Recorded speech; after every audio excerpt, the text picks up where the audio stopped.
Father Ron Rolheiser tells a story from the theologian James Mackey that he had once told in class when something like this. A man that James once knew was part of a hunting expedition in Africa. His group was camping in a jungle. One morning, he left camp early, hiked a few miles into the bush by himself, and shot 2 wild turkeys.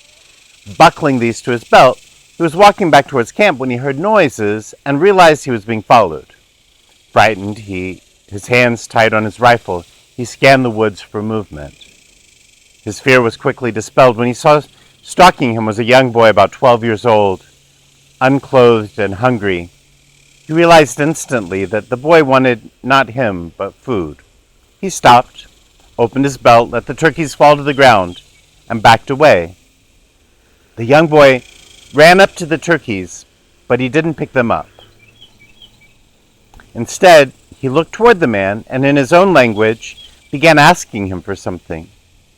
Not understanding what the boy was asking, but sensing that he wanted permission to take the birds, the man began gesturing to him that it was okay.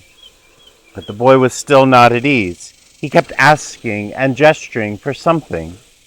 Finally, in desperation, the boy took several steps back from the turkeys and stood silently with his hands out, open in front of him, waiting until the man came and placed the turkeys in his hand. Then he ran off into the jungle. He had, despite his hunger and need, refused to take the birds. He had waited until they were given to him.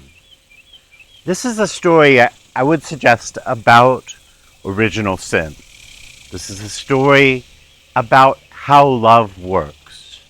That when you take something, it's no longer love, it's no longer life. That what's freely given, what's generously offered, can be love and life. In the garden, God had poured out life and was pouring out love continuously on Adam and Eve. But they violated not just an arbitrary commandment of God to not eat a certain fruit. They violated the internal meaning of love by taking something that could only be received as a gift. This is also very much at the heart of our sin, of our failing in the following of Jesus, in the failings and struggles of our marriages and our friendships, of our church community. What God would design to be love and gift, because love can be desired and longed for, love can be given freely, but love can't be taken. The imagery of the story of Adam and Eve in the garden seems to be a very sexual story, and sometimes because of that imagery, we just imagine that the sin is a sexual sin. But I think it's not. I think it's a metaphor, not of anything between Adam and Eve, but of their lack of respect of the love that God was offering them. Their taking what had not yet been given, if you will, their rape of God's love. And so this imagery becomes metaphor of our relationship with God, where what is offered is love for us to receive, but sometimes what is taken is so much less than love.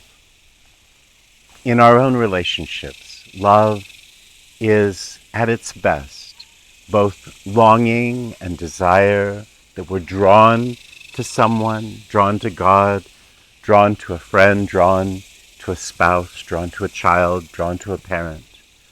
And it's free gift that we give of ourselves to the other. But love is never taken. Once we take something, we've violated love, and it is no longer love. And as we consider this gospel, this Sunday's set of readings, the original sin, and Jesus' efforts to pour out his love upon the world that was not always received, and love is only love when it's desired, given, received. That we would be invited in all of our core relationships, including especially our relationship with God, to receive freely gifts given, to give generously of ourselves, to take nothing that hasn't been given.